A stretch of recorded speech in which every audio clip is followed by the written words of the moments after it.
Highway क्या है? Highway mosaic chain पर बना एक नया क्रॉस चेन प्रोटोकॉल है। मुझे लगता है कि आप में से ज्यादातर लोगों के लिए इसका मतलब अभी साफ नहीं है, इसलिए आइए इसे समझते हैं।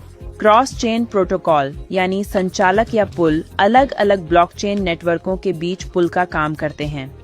वे टोकन, डेटा या संदेशों को एक चेन से दूसरी चेन पर भेजना संभव बनाते हैं, क्योंकि ये चेन सामान्य रूप से सीधे आपस में बात नहीं कर सकती। व्यवहार में वे उपयोगकर्ता को एक पारिस्थितिकी तंत्र की कीमत को दूसरे पारिस्थितिकी तंत्र में इस्तेमाल करने की सुविधा देते हैं। उदाहरण के लिए एथेरियम से सोलाना, पोल्काडॉट, बीएनबी चेन या किसी दूसरी ब्लॉकचेन पर धन भेजना। ये इसलिए जरूरी है क्योंकि ये अलग अलग नेटवर्क हैं, इनके नियम अलग हैं, इनकी अर्थव्यवस्था अलग है और बिना पुल के ये एक दूसरे को देख नहीं सकते। सार्वजनिक आंकड़ों में पुलों की कोई सटीक वैश्विक संख्या मौजूद नहीं है, लेकिन हम बहुत गलत नहीं होंगे अगर कहें कि आज लगभग 20 महत्वपूर्ण पुल प्रोटोकॉल हैं, जिनमें कुल मिलाकर केवल कुछ 100 रिलेयर हैं, जो मिलकर क्रॉस चेन ढांचे के एक बड़े हिस्से को संभालते हैं। ये पूरी तरह समझने के लिए कि कोई पहले से मौजूद समाधानों के साथ साथ एक बिल्कुल नया पुल प्रोटोकॉल क्यों शुरू करना चाहेगा, हमें पहले मौजूदा प्रणालियों की कमजोरियों को समझना होगा। आइए क्रम से चलते हैं। क्रॉस चेन उद्योग में जिन कंप्यूटरों को आमतौर पर रिलेयर कहा जाता है, वे ज्यादातर मामलों में निजी कंपनियों या छोटे दलों के नियंत्रण में होते हैं, जो अलग अलग प्रोटोकॉल चलाते हैं।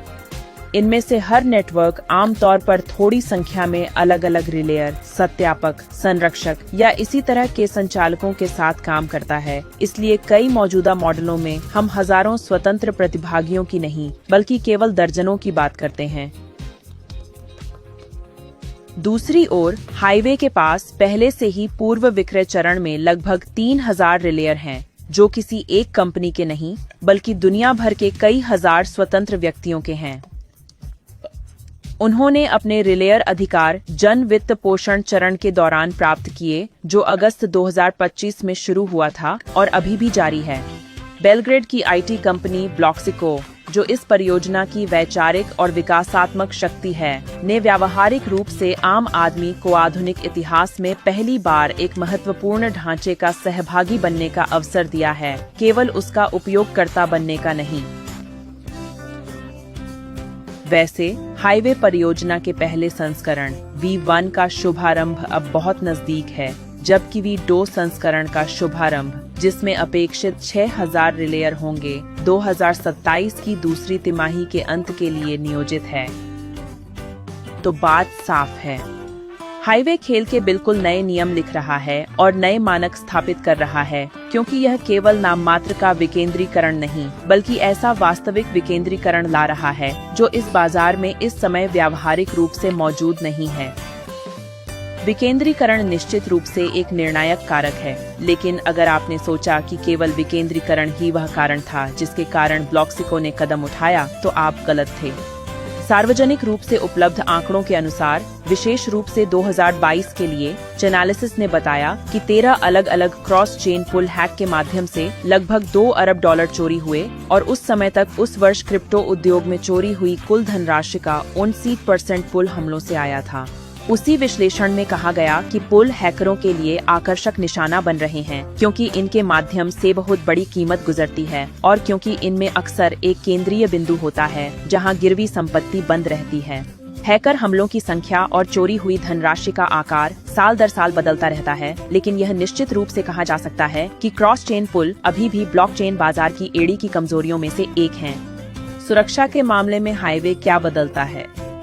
हाईवे क्रॉस चेन संचार को कुछ परिचित सर्वरों के छोटे समूह से सुरक्षित नहीं करता, बल्कि हजारों स्वतंत्र रिलेयरों के वैश्विक नेटवर्क से करता है, जिसे नेबुला वीपीएन परत से अतिरिक्त सुरक्षा मिलती है। हर घंटे एक नया सक्रिय समूह यादृच्छिक रूप से चुना जाता है, इसलिए हमलावर पहले से नहीं जानता कि उसे किन नोडों को भेजना है और उसके पास योजनाबद्ध हमला करने के लिए पर्याप्त समय भी नहीं होता। इसीलिए हाईवे पर हमला किसी एक कंपनी, एक पुल या कुछ हस्ताक्षरकर्ताओं पर हमला नहीं है, बल्कि एक विशाल, विकेंद्रीकृत और घूमते हुए नेटवर्क को हराने की कोशिश है।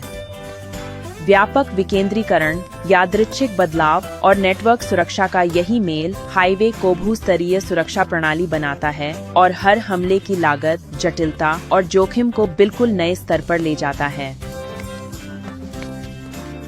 हालांकि ऐसा लग सकता है कि अभी बताए गए 2 कारण हाईवे के जन्म को उचित ठहराने के लिए काफी हैं। कहानी यहीं समाप्त नहीं होती।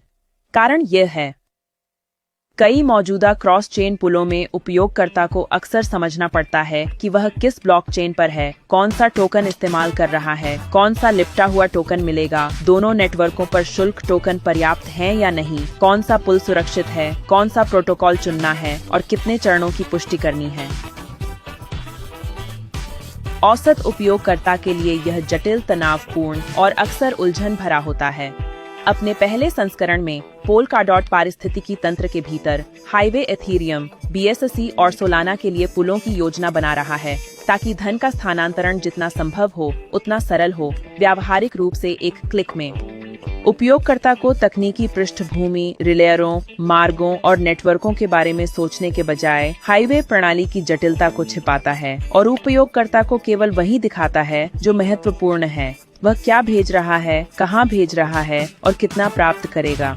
इसे और स्पष्ट करने के लिए आइए एक ठोस उदाहरण लेते हैं। कल्पना कीजिए कि कोई उपयोगकर्ता USDC को सोलाना से पोलकाडॉट पारिस्थितिकी तंत्र में भेजना चाहता है। सामान्य पुल में उसे अक्सर नेटवर्क चुनना पड़ता है, समर्थित टोकन जांचना पड़ता है, शुल्क समझने पड़ते हैं, कई लेन देन की पुष्टि करनी पड़ती है और ध्यान रखना पड़ता है कि धन गलत रास्ते से न भेजा जाए। हाईवे में उपयोगकर्ता सोलाना को स्रोत, पोलकाडॉट को गंतव्य चुनता है, राशि दर्ज करता है और एक सरल क्लिक से स्थानांतरण की पुष्टि करता है। अब एक क्षण रुकिए और स्वयं सोचिए, अब तक आपने जो सुना है उसके आधार पर क्या आपके पास यह मानने का कारण है कि हाईवे आने वाले समय में एक महत्वपूर्ण क्रॉस चेन संचालक बनेगा, या आपको अभी भी संदेह है? हम कह सकते हैं कि अब तक कही गई सारी बातें बहुत आशाजनक लगती हैं, लेकिन इसका क्या लाभ अगर हाईवे अपनी सेवाओं के लिए भारी शुल्क लेने लगे, है ना? तो क्रॉस चेन स्थानांतरणों की दुनिया में उपयोगकर्ता अक्सर 2 बड़ी समस्याओं का सामना करता है: ऊंची लागत और धीमा निष्पादन। कभी कभी छोटी राशि भेजने की लागत लगभग उतनी ही या उससे भी अधिक होती है जितनी राशि उपयोगकर्ता भेजना चाहता है। इसके अलावा स्थानांतरण में कई मिनट, कई घंटे और कुछ मामलों में 1 या 2 दिन भी लग सकते हैं। हाईवे इसे भी बदलता है। इसका लक्ष्य है कि क्रॉस चेन स्थानांतरण न केवल सुरक्षित और सरल हो, बल्कि बाजार में अभी उपलब्ध सबसे किफायती समाधानों से भी कई गुना सस्ता हो। कई चरणों, कई शुल्कों, धीमी मैनुअल या बहुस्तरीय प्रक्रियाओं और अनिश्चित प्रतीक्षा समय वाली जटिल प्रक्रिया के बजाय हाईवे रिलेयरों के एक विशाल विशेष नेटवर्क का उपयोग करता है जो लगातार जुड़े हुए ब्लॉकचेन को देखता रहता है और तुरंत प्रतिक्रिया देने के लिए तैयार रहता है। जब उपयोगकर्ता स्थानांतरण शुरू करता है तो प्रणाली धीमी और जटिल प्रक्रिया से नहीं गुजरती। सक्रिय रिलेयर घटना की जल्दी पुष्टि करते हैं, संदेश आगे भेजते हैं और दूसरे नेटवर्क पर निष्पादन को कुछ ही सेकंड में संभव बनाते हैं। तो अब तक हमने मौजूदा क्रॉस चेन समाधानों की तुलना में हाईवे के मुख्य लाभ सुने हैं। अधिक विकेंद्रीकरण, अधिक मजबूत सुरक्षा मॉडल, सरल उपयोग, अधिक गति और कम स्थानांतरण लागत। अब आप शायद बहुत स्पष्ट रूप से समझ रहे हैं कि ब्लॉक्सिको ने एक बिल्कुल नया क्रॉस चेन प्रोटोकॉल शुरू करने का निर्णय क्यों लिया। लेकिन अब तक हमने जो कुछ कहा वह मुख्य रूप से हाईवे के भविष्य के उपयोगकर्ताओं से जुड़ा था, यानी उन लोगों से जो इसके माध्यम से अलग अलग ब्लॉकचेन नेटवर्कों के बीच धन, डेटा और संदेश भेजेंगे। लेकिन हाईवे केवल उपयोगकर्ताओं के लिए खुला नहीं है। इसका जन वित्त पोषण चरण अभी भी जारी है और दुनिया भर में हजारों लोगों ने शुरुआत से ही इस ढांचे के निर्माण में भाग लेने का अवसर पहचान लिया है। एक स्वाभाविक प्रश्न उठता है, हाईवे परियोजना में भागीदारी किस तरह की वित्तीय सार्थकता ला सकती है? उत्तर है संभावित रूप से दोहरी। पहली अल्पकालिक है संगठित सिफारिश प्रणाली, यानी नेटवर्क आधारित सिफारिश मॉडल के माध्यम से प्रतिभागी परियोजना के प्रत्यक्ष और टीम आधारित विस्तार पर कमीशन कमा सकते हैं। ये कमीशन वर्तमान क्षतिपूर्ति योजना के अनुसार दिए जाते हैं, पैकेज और प्राप्त बिक्री मात्रा के आधार पर। उदाहरण के लिए, यदि आप $500 का पैकेज सीधे बेचते हैं तो आपको $135 प्रत्यक्ष D1 कमीशन मिलता है और यदि वह व्यक्ति जिसे आपने सीधे जोड़ा है वही पैकेज बेचता है तो आपको अतिरिक्त $90 D2 कमीशन मिलता है, बशर्ते आप क्षतिपूर्ति योजना की सरल शर्तें पूरी करते हों।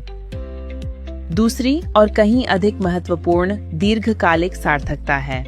प्रस्तावित हाईवे पैकेज खरीदकर प्रतिभागी सिर्फ एक और डिजिटल उत्पाद नहीं खरीदता, वह रिले ढांचे में आनुपातिक अधिकार प्राप्त करता है, यानी ऐसा ढांचा जो क्रॉस चेन लेन देन के प्रसंस्करण में भाग लेगा। इसका मतलब है कि भविष्य की निष्क्रिय आय कई स्रोतों से आ सकती है। पहला स्रोत लेन देन शुल्क है। हर बार जब उपयोगकर्ता हाईवे का उपयोग नेटवर्कों के बीच धन भेजने के लिए करते हैं तो शुल्क का एक हिस्सा उस रिले ढांचे को मिलता है जो यह स्थानांतरण संभव बनाता है। दूसरा स्रोत मूल्य अंतर लाभ है।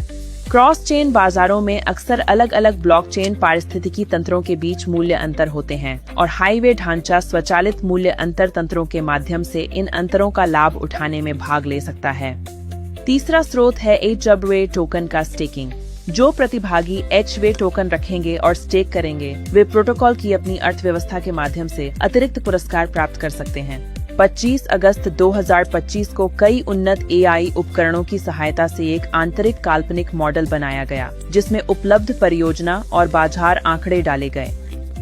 इस मॉडल का लक्ष्य यह दिखाना था कि यदि हाईवे भविष्य में सभी निर्धारित मानकों को प्राप्त कर ले तो किस तरह की संभावित आय उत्पन्न हो सकती है। इस काल्पनिक परिदृश्य में अन्य बातों के साथ यह शामिल था। हाईवे 6000 रिलेयरों का नेटवर्क उपयोग करता है, वैश्विक क्रॉस चेन बाजार का लगभग 2% प्राप्त करता है, मूल्य अंतर लाभ के लिए बड़ी संख्या में विनिमय मंचों तक पहुंच रखता है, 10 प्रमुख ब्लॉकचेन नेटवर्कों को जोड़ता है, महत्वपूर्ण दैनिक मात्रा प्राप्त करता है और लगभग $50 मिलियन की तरलता रखता है। दूसरी ओर वास्तविक बाजार ढांचे के रूप में डेफाई लामा मंच के वर्तमान आंकड़ों का उपयोग किया गया, जिसके अनुसार क्रॉस चेन पुलों से इस समय लगभग $300 मिलियन प्रतिदिन, लगभग $2.2 अरब प्रति सप्ताह और लगभग $10.7 अरब प्रति माह गुजरते हैं। दूसरे शब्दों में, मॉडल इस अवास्तविक मान्यता से शुरू नहीं होता कि हाईवे को पूरा बाजार प्राप्त करना होगा, बल्कि ऐसे परिदृश्य से शुरू होता है जिसमें यह मौजूदा क्रॉस चेन मात्रा का अपेक्षाकृत छोटा हिस्सा लगभग 2% प्राप्त करता है, जो फिर भी महत्वपूर्ण व्यावसायिक क्षमता हो सकती है। इस मॉडल का परिणाम आप तालिका में देख सकते हैं। इस तालिका में HWA टोकन के स्टेकिंग से संभावित आय शामिल नहीं की गई है। इसका मतलब है कि दिखाए गए आंकड़े केवल स्थानांतरण शुल्क और मूल्य अंतर लाभ से काल्पनिक आय को दर्शाते हैं, जबकि स्टेकिंग आय का अतिरिक्त स्रोत हो सकता है, लेकिन उसकी राशि भविष्य की टोकन अर्थव्यवस्था APY और HWA टोकन के बाजार मूल्य पर निर्भर करेगी। यह हमें बिल्कुल साफ कहना होगा। तालिका में जो आंकड़े आप देखते हैं वे कमाई का वादा नहीं हैं और उन्हें इस तरह नहीं समझना चाहिए। यह केवल एक काल्पनिक गणना है जो इस मान्यता पर आधारित है कि हाईवे निश्चित मात्रा, निश्चित तरलता स्तर, निश्चित बाजार हिस्सा और उपयोगकर्ताओं द्वारा वास्तविक उपयोग प्राप्त करता है। यह कब प्राप्त हो सकता है? आज इसका कोई गंभीर उत्तर नहीं दे सकता। 1 साल या 2 साल जैसी कोई भी बात गैर जिम्मेदाराना होगी। अंतिम निर्णय बाजार करेगा, यानी उपयोगकर्ता, उपयोग की मात्रा और वह लोकप्रियता जो हाईवे व्यवहार में प्राप्त कर पाएगा। कमाई के बारे में अब तक कही गई बातों का सार यह है: अल्पकाल में हाईवे प्रचार और सिफारिश प्रणाली के माध्यम से सक्रिय कमाई की संभावना देता है, वर्तमान क्षतिपूर्ति योजना के अनुसार। दीर्घकाल में यह लेन देन शुल्क, मूल्य अंतर लाभ और स्टेकिंग के माध्यम से क्रॉस चेन ढांचे की आय में भाग लेने की संभावना खोलता है। इसीलिए हाईवे का सार केवल कमाई की संभावना में नहीं है, बल्कि ऐसे ढांचे के भीतर शुरुआती स्थिति में है जो ब्लॉकचेन बाजार की सबसे बड़ी समस्याओं में से एक को हल करने की कोशिश कर रहा है: चेनों के बीच सुरक्षित, तेज और सस्ता संचार। बेशक किसी भी शुरुआती चरण की परियोजना की तरह परिणाम विकास, शुभारंभ, अपनाने और नेटवर्क के वास्तविक उपयोग की मात्रा पर निर्भर करते हैं। लेकिन इसी वजह से यह चरण महत्वपूर्ण है, क्योंकि सबसे बड़े अवसर अक्सर तब खुलते हैं जब ढांचा व्यापक रूप से प्रसिद्ध और बड़े पैमाने पर उपयोग में आने से पहले होता है।